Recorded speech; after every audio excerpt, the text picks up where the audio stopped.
Olá, turma! Sejam muito bem-vindos à primeira aula deste programa de educação para jovens adultos oferecido pelo Instituto Livre. Meu nome é Roger Medeiros e eu sou professor de língua portuguesa. Como nós sabemos, a língua portuguesa ela faz parte de um conjunto de tecnologias e de técnicas que nós utilizamos para a comunicação.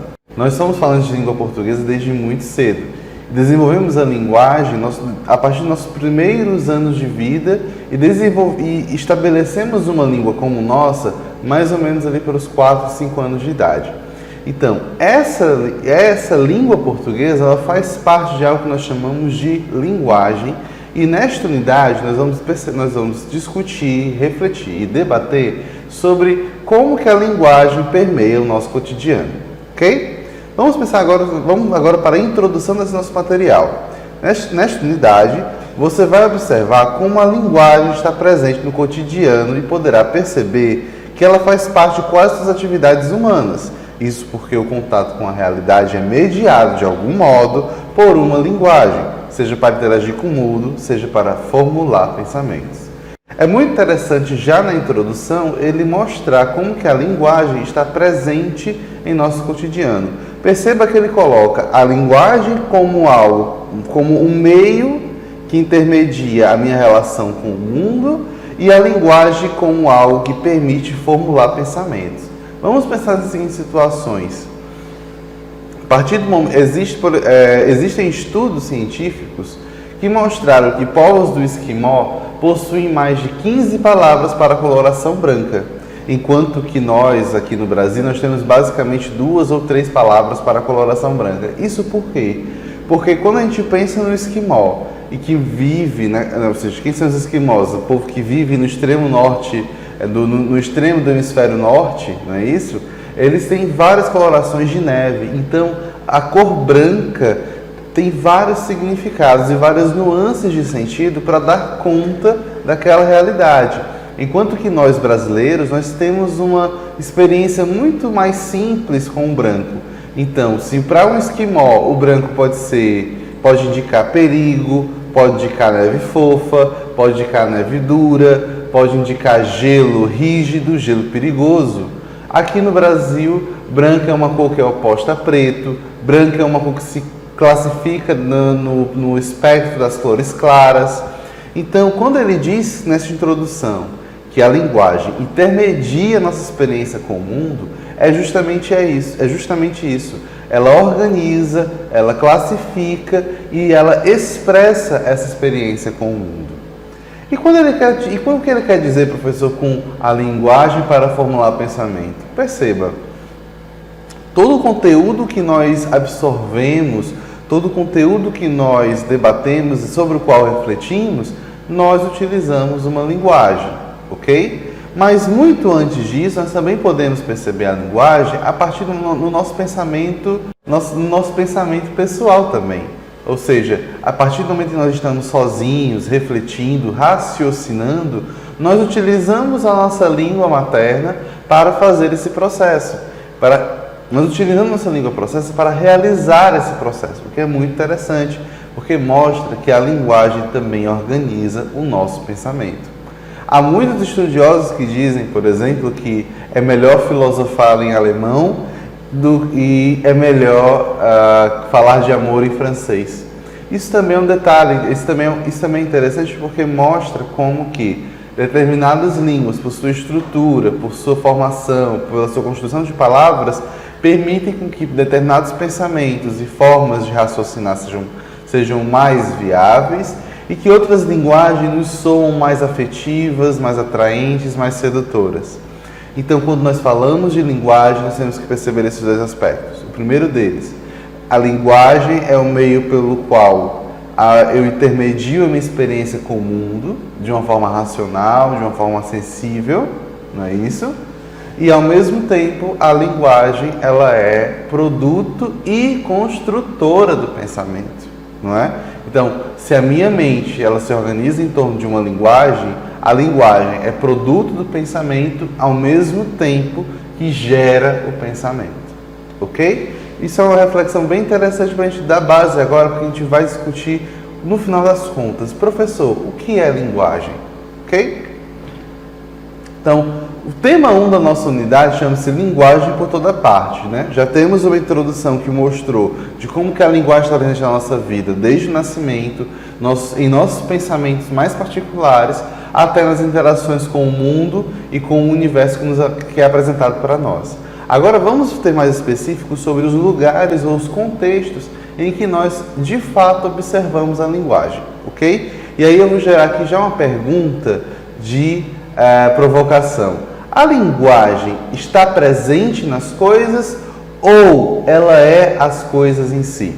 Depois disso, nós vamos soltar essa pergunta e aí nós vamos refletir sobre ela. Mas, por enquanto, vamos pensar agora o que é linguagem, certo? Vamos pensar aqui. Apesar de ser um fenômeno universal, a linguagem é construída a partir de aspectos históricos, culturais e sociais dos grupos que a utilizam. Os vários idiomas existentes já bastariam para demonstrar como a linguagem ganha contornos particulares de acordo com aqueles que fazem uso dela. Por isso, é impossível pensar em linguagem sem considerar o universo daqueles que a produzem. Eu anotei aqui 4 palavras que são fundamentais para a gente entender o que é linguagem: universal, histórico, cultural e social. E obviamente que são adjetivos, e os adjetivos estão relacionados ao universo, história, cultura e sociedade. Vamos agora analisar a definição de cada uma dessas palavras para a gente agora visualizar o que é linguagem. Primeiramente, universal, porque ele diz que apesar de a linguagem ser universal, ela se determina. Então ele começa a definir a linguagem pela palavra universal. Universal, que se estende a tudo ou a todos, aplicado a tudo. Então, quando ele diz que a linguagem, apesar de ser universal, ele afirma que essa linguagem se aplica a tudo que nós vivemos, a todas as pessoas. Não há um ser humano, não há um ser vivo que não utilize de linguagem. Mas, professor, até as bactérias e o cérebro que está na nossa cabeça, tem linguagem nele? Ora, claro que tem linguagem. Se a gente pensa que o cérebro, ele é uma rede neural por onde passam pequenos sinais elétricos, pequenos pulsos elétricos a todo momento, cada sinal elétrico desse, a partir do momento que entra num lugar e não entra em outro, já cria uma dimensão de linguagem, uma dimensão de descrição, de diferenciação de valores. Então, quando nós temos o cérebro funcionando desta maneira, nós temos linguagem. Vamos pensar agora no movimento das abelhas. Quando nós temos quando nós observamos as abelhas, a gente percebe que elas realizam diferentes movimentos de acordo com a presença ou não de pólen ou de acordo com a distância em relação à colmeia. Então, ela cria um vocabulário de movimentos com o qual ela vai comunicar às outras abelhas aquilo que ela deseja ou aquilo que é necessário comunicar. Então, esses dois fatos mostram como todos os seres vivos possuem linguagem, ok? Então, sim, a linguagem é universal, pois se aplica a tudo, animais, órgãos, não é? Bactérias, células, e se aplica a todos também, no sentido de que todos nós, seres humanos, utilizamos linguagens para nos comunicar. Esta aula, por exemplo, é um exemplo claro disso. Não é? Porque eu utilizo várias linguagens para me comunicar com vocês. Não é apenas a minha fala, a língua portuguesa que eu utilizo gestos. O cenário que é construído neste exato momento, neste contexto, também constrói linguagem com vocês. Esse cenário é utilizado para passar uma imagem de segurança, uma imagem de gabarito, uma imagem de excelência em relação ao ensino e ao conhecimento, que este instituto valores pelos quais o Instituto preza. Então, quando a gente pensa em linguagem, nós temos que pensar em todos esses aspectos que nos passam uma informação, que ajudam a organizar a realidade, ok? Continua assim, a linguagem que provém de todos, ou seja, a linguagem provém de todos. Todos nós produzimos linguagem, não é isso? Todos nós originamos linguagem. Então, quando nós utilizamos gírias, inventamos expressões particulares, piadas internas, quando fazemos desenhos que só nós entendemos, ou símbolos nos nossos textos. Por exemplo, eu gosto de, quando corrijo um texto, de utilizar diferentes cores de marca-texto para cada problema diferente. Então, um erro de gramática eu marco de amarelo, uma estrutura sintática ruim eu marco de verde, um problema de coerência eu marco de rosa. Então, esse procedimento que eu utilizo para corrigir textos produz linguagem, porque eu organizo aquela realidade, crio valores e indico expressões para cada um desses valores. Amarelo para a gramática, verde para a sintaxe e rosa para o texto. Então, isso também se cria linguagem. Quando ele diz, portanto, que a linguagem é universal, ele quer dizer isso, que a linguagem provém de todos. Todos nós somos capazes de produzir linguagem, ok? E a linguagem pertence a todos, ou seja, se todos nós produzimos linguagem, todos fazemos parte dela também. Se a gente pensa em nossas relações interpessoais e sociais, todas as relações são mediadas pela linguagem. Se eu quero convencer alguém de algo, eu vou utilizar uma linguagem para convencê-la, seja por ameaça, por provocação, seja por intimidação ou sedução. Eu vou utilizar todos os recursos de linguagem para que aquela pessoa faça aquilo que eu quero. E isso acontece muito, sabe aonde? Nos debates, no convencimento. Quando uma mãe quer fazer um filho comer, ela às vezes ameaça dar um castigo, ou ela oferece um bônus em troca de que o filho coma o alimento que está sendo oferecido. Então, essa troca de valores, essa troca de bens é também uma forma de linguagem, porque ela estabelece um valor a partir de uma expressão. Então, quando ela oferece um presente para o filho comer, ela utiliza aquele presente como expressão de um valor que vai ser trocado, oferecido e que vai ser oferecido àquela criança caso ela realize aquilo que a mãe deseja. Então, se todos nós produzimos linguagem, todos nós também fazemos parte dela. E a prova disso, a evidência disso, é que nossas relações interpessoais são todas mediadas pela linguagem. Ok? Vamos agora partir para a próxima definição, que é a palavra histórico. Quando nós pensamos em histórico, nós temos algo que é relativo à história, que pertence à história. Ou seja, ele considera que a linguagem ela tem um aspecto um aspecto de evolução, tem uma história por trás dela. Então, se a gente pensa, por exemplo, nas primeiras técnicas de linguagem que nós criamos, a gente encontra a fala, uma primeira linguagem humana, ou seja, nós utilizamos os sons para nos comunicar. Então, quando a gente pensa nos primeiros homerídeos, nas primeiras gerações da espécie humana, nós percebemos a utilização desses sons e, posteriormente, a utilização dos desenhos, como as pinturas rupestres, que são encontradas hoje em dia. Então, a linguagem ela passa por processos de transformação, à medida que as necessidades do homem surgem. Então, se por um primeiro momento o homem aprendeu a falar para chamar a atenção do seu bando, em outro momento ele precisava registrar algumas informações que ele colhia ao longo de sua vida, para que as outras gerações, as outras pessoas fossem informadas daquilo que aconteceu. Então ele criou os desenhos rupestres e em seguida ele criou a escrita, para justamente dar essa espécie de permanência e duratividade para a fala e para a linguagem.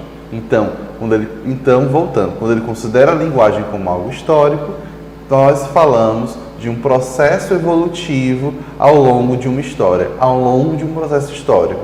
E esse processo histórico ele é determinado por vários fatores. As necessidades do homem, os acidentes geográficos, os grandes acontecimentos. Então, a linguagem se determina também historicamente. Vamos passar agora para o cultural. Quando nós temos o cultural, vem de cultura. Então, quando ele diz que a história é cultural, ele quer dizer que quando ele diz que a linguagem ela é cultural, ele quer dizer que nós temos que dentro desse processo da linguagem a constituição de valores culturalmente determinados. Ou seja, o que é uma cultura? Ela diz respeito a um povo, diz respeito a um conjunto de hábitos sociais e religiosos, das manifestações intelectuais e artísticas que caracterizam uma sociedade. Ou seja, nós temos a cultura inca, cultura helenística, cultura asteca, cultura brasileira, cultura nordestina, cultura cearense. Então, quando nós falamos de uma cultura, nós falamos de valores, nós falamos de pensamento, hábitos, dentro de uma sociedade e que identifica aquela sociedade, ok? Então, quando ele diz que a linguagem se determina culturalmente, significa que ela faz parte, ao mesmo tempo que ela faz parte, ela gera um conjunto de hábitos. Por exemplo, eu sou cearense e nós aqui no Ceará temos algumas particularidades com a linguagem.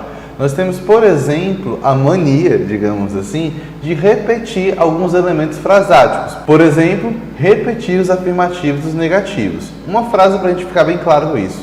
É muito comum você dizer assim: eu não vou para casa não, viu? Eu não vou para casa não. Se a gente pensa numa linguagem padrão da língua portuguesa, nós vamos entender que uma negativa é o suficiente para essa frase, do tipo, eu não vou para casa. Mas nós no Ceará, nós criamos o hábito, nossa cultura criou o hábito de produzir essa dupla negação.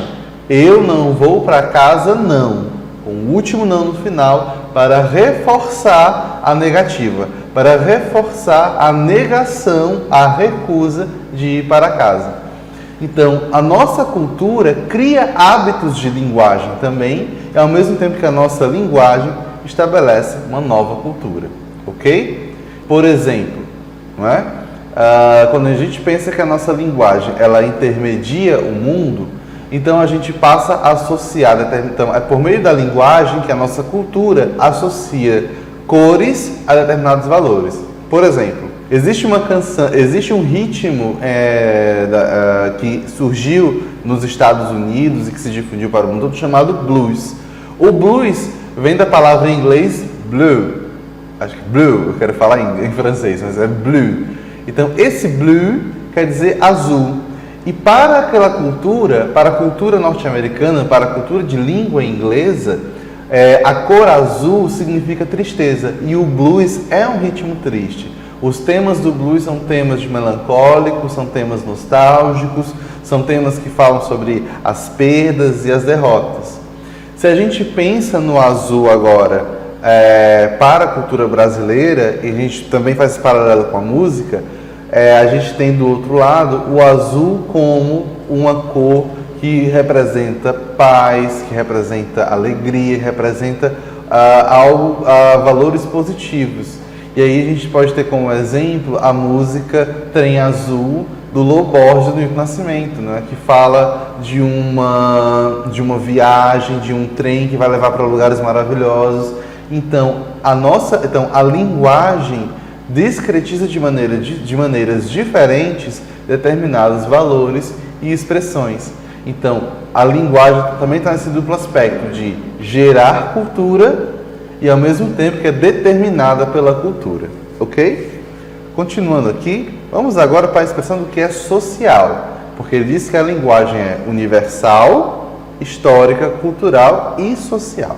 Diz respeito à sociedade e aos cidadãos que dela fazem parte, ok? Então, quando pensamos numa sociedade, nós pensamos que a linguagem é determinada pelos cidadãos que fazem parte de uma sociedade, ou seja, em uma sociedade como a brasileira, que é uma sociedade marcada por graves desigualdades sociais, então nós vamos perceber que existem grupos de pessoas dentro da sociedade brasileira que têm baixa escolaridade e grupos de pessoas com alta escolaridade. Nesse sentido, nós vamos perceber que a linguagem desses grupos são distintas, ou seja, a linguagem do grupo com baixa escolaridade vai falar uma linguagem mais específica, mais própria daquele grupo de pessoas, que não encontram referência nos manuais escolares, na gramática normativa, no português dito padrão ou no português dito culto. Se a gente pega agora as pessoas com maior escolaridade, nós percebemos uma linguagem e que trata já de... que respeita as normas, que respeita a norma padrão, que respeita a gramática, uma linguagem que vai trabalhar com essa norma culta da língua portuguesa. Então, quando a gente diz que a linguagem é social, significa que as relações sociais e a desigualdade social é uma espécie de relação social, determinam a linguagem, ok? Quando ele fala também que a linguagem social, ela também diz respeito, ela refere-se ao lugar que as pessoas ocupam na sociedade. Percebam que a linguagem que eu uso enquanto professor de língua portuguesa não é a mesma linguagem que eu utilizo enquanto filho, enquanto amigo, enquanto jogador de videogame. A linguagem, nesse sentido, ela também diz respeito ao lugar que nós ocupamos na sociedade, ao papel que desempenhamos nos diversos contextos sociais em que nos encontramos, ok?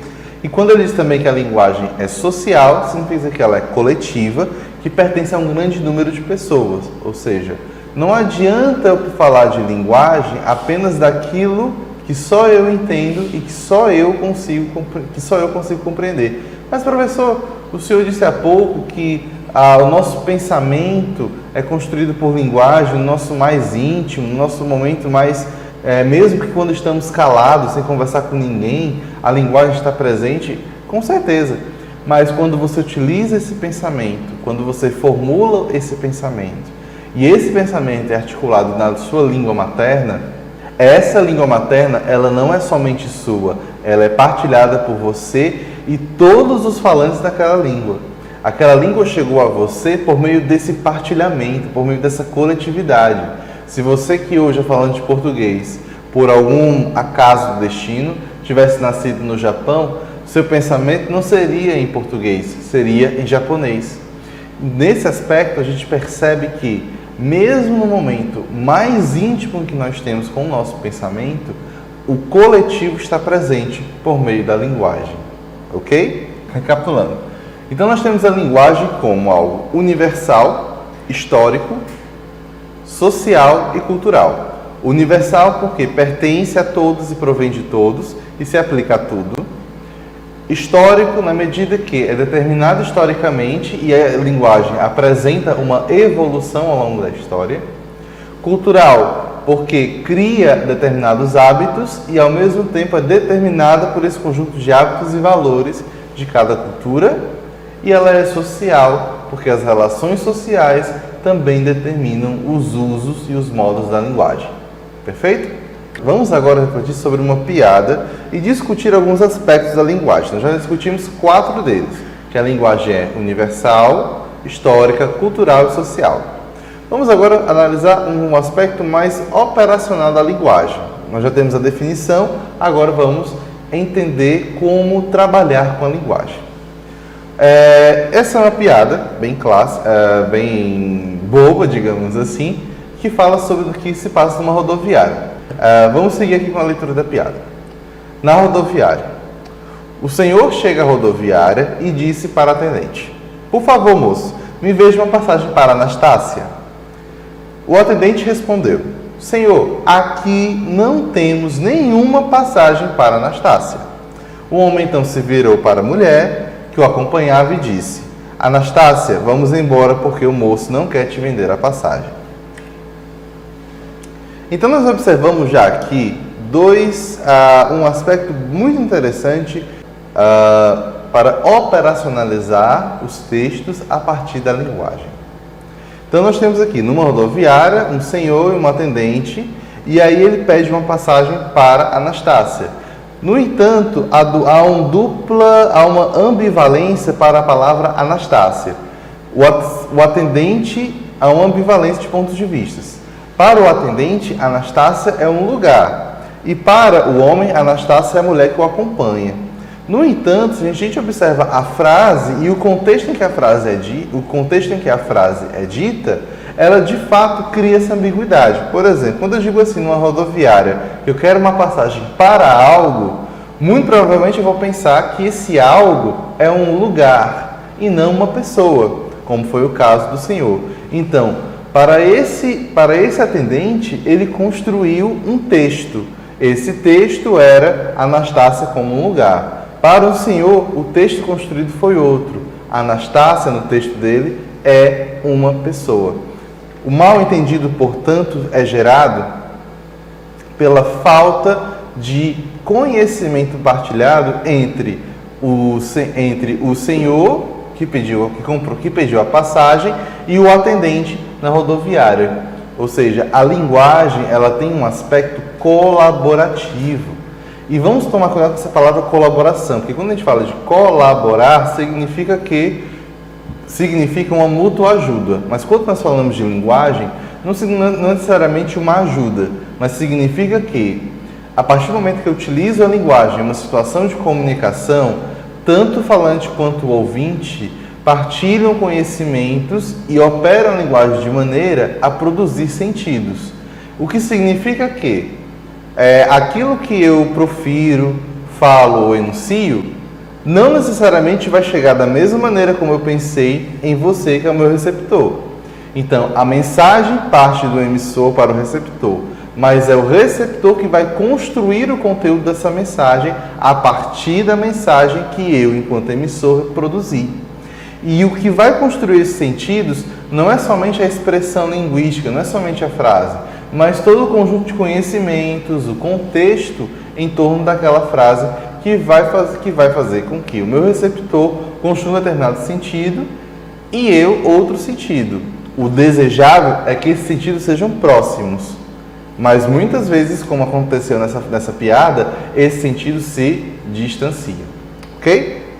Então, entendida essa ambivalência, então, quando nós falamos de linguagem, nós também falamos de algo compartilhado e que necessita de uma cooperação entre todos os seus partícipes, ou seja, entre o emissor e o receptor. Ok? Agora que nós entendemos agora nós entendemos o que é a definição de linguagem e entendemos de como que ela de fato funciona, não é isso?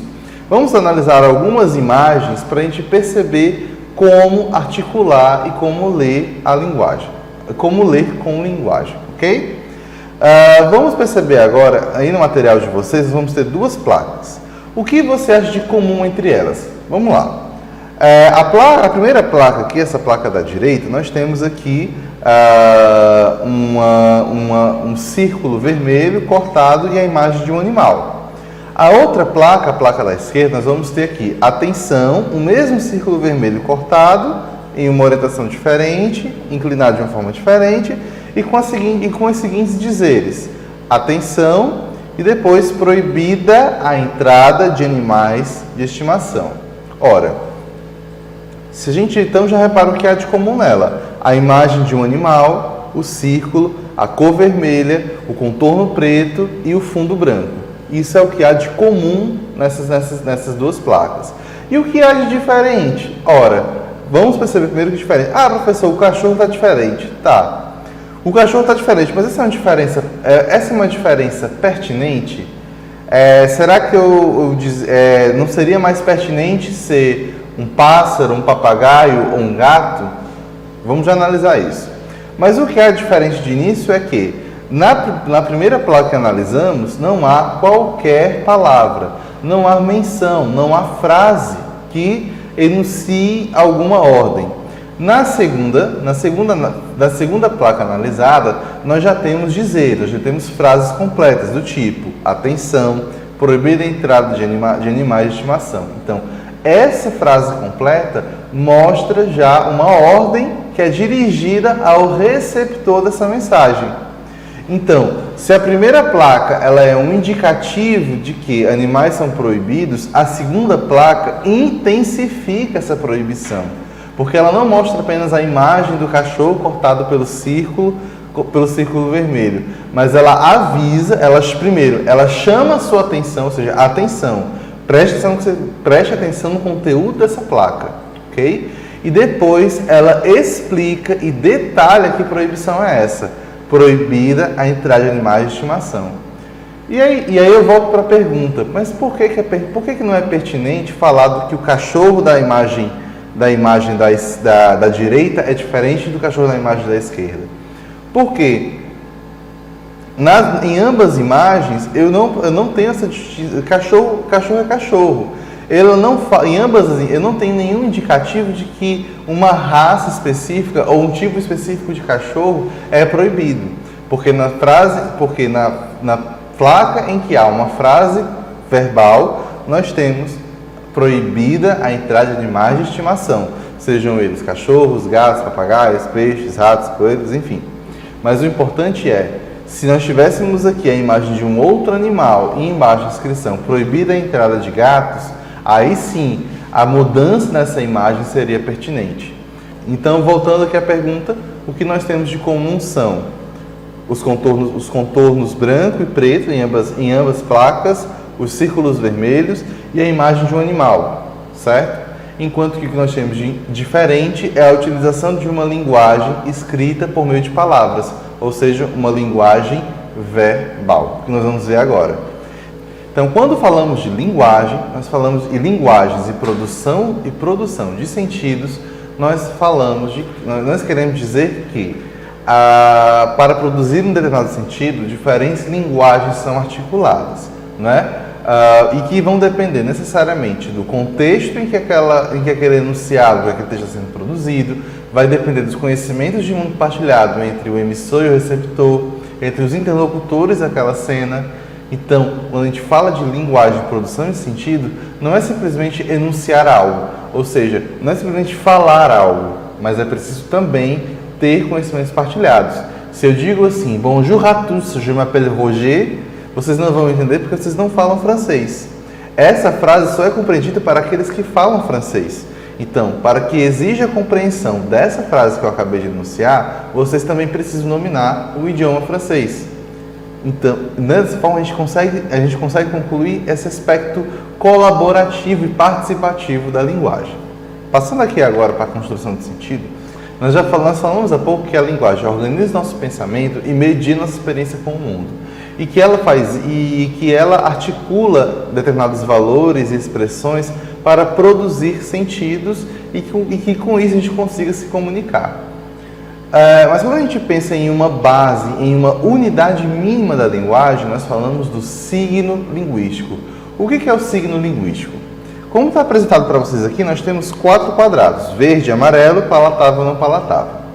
Vamos imaginar agora um sujeito que nós vamos chamar de adâmico. Adâmico vem de Adão. O sujeito adâmico é aquele sujeito que se compara ao homem do Adão bíblico, aquele homem que chegou no mundo já com todos os sentidos, já pronto, já adulto, e que experimenta o mundo e vai entendendo como ele e que começa a entender como ele funciona.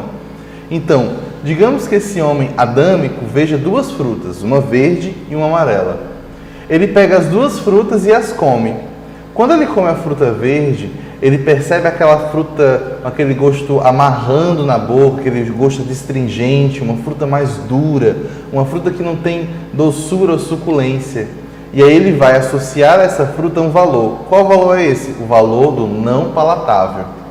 Quando ele come a fruta amarela, ele percebe uma suculência, um dulçor, uma fruta que vai ter ali, que vai causar no paladar desse sujeito um prazer de comer. E aí ele vai associar à cor amarela um outro valor, o valor palatável. Então, se para esse sujeito que está descobrindo o mundo, a linguagem ajudou ele a organizar a realidade de 2 maneiras. O verde é algo não palatável e o amarelo é algo palatável. Vamos inverter a ordem agora e digamos que por algum motivo esse sujeito foi vendado. E aí ele se encontra diante de 2 frutas das quais ele não consegue ver a cor, ok? Então ele pega a primeira fruta, morde e sente um gosto astringente que amarra a boca, dura, sem doçura nenhuma. Nesse sentido, ele vai perceber primeiro que essa fruta é não palatável e ele vai associar essa fruta não palatável à cor verde. Enquanto que, ao comer a outra fruta e perceber a suculência, a doçura, o prazer de comer, ele vai associar a cor amarela a esse palatável. Então, ele já criou aí uma outra forma de organizar o pensamento, de organizar a experiência dele com o mundo.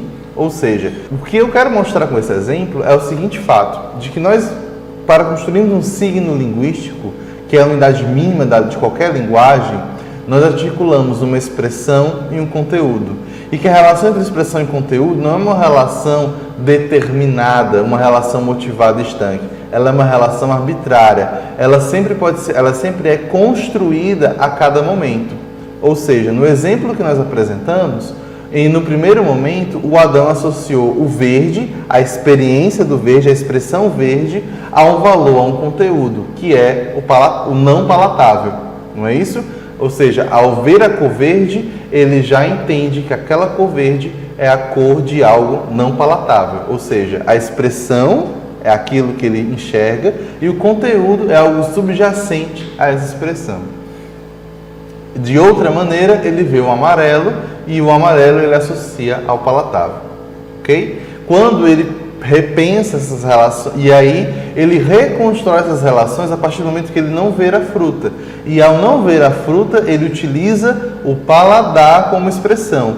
E aquilo que ele chama de palatável vai ter um conteúdo amarelo, e aquilo que é não palatável vai ter um conteúdo verde.